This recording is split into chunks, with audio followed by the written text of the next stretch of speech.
Yo mga idol, kamusta? Sports Talk PH nga pala. Ang banat ni Pacquiao, pag-usapan natin yan mga idol. Ngunit bago ang lahat ay huwag kakalimutang mag-subscribe at i-click ang notification bell button for more sports talk. So sa naganap na press conference nga po kahapon para sa nalalapit na Trilain Manila Part 2 boxing event, ay natanong ang ating pambansang kamauman ni Pacquiao ng ating kaibigan na si Pau Saludang Pauka Sports kung posible daw ba na lumaban si Pacquiao sa Araneta Coliseum. At sumagot nga po si Pacman na pwede naman daw siya lumaban sa Araneta dito sa Pilipinas kung mabibigyan siya ng pagkakataon. At nang matanong naman ito patungkol kay Floyd Mayweather Jr., ay tila bumanat nga po ang 8th Division Champion na hindi daw dadayo si Mayweather sa bansa natin para lumaban. At baka nga daw hindi pa yun umaakyat ng lona ay nangangatog na agad ang tuhod ni Mayweather. Floyd, first buddy. Dito tayo dito yun. Okay. Thank you very much. Baka hindi pa nakaakyat sa rin, nangatog ang tuhod nun. Bukod dyan ay nagbigay din ng update si Pacquiao patungkol sa kanyang inaasahang world title fight kontra sa current WBA welterweight champion Rolando Romero.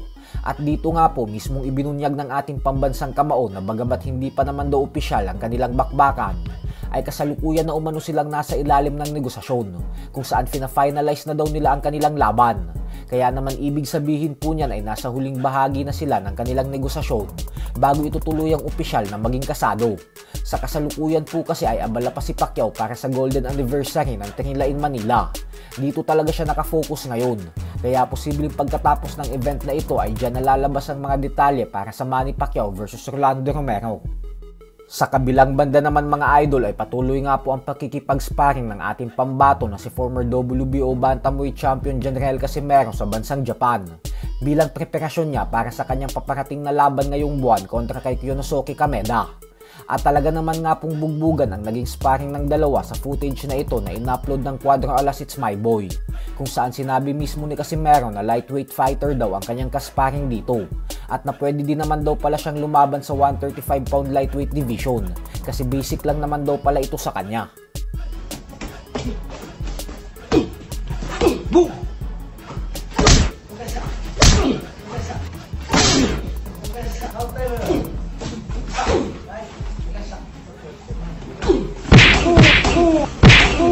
Patay ka.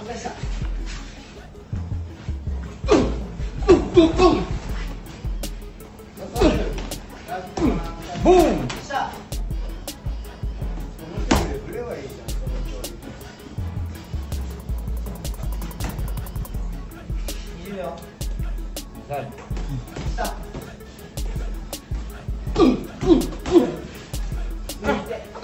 Boom! Hentikan.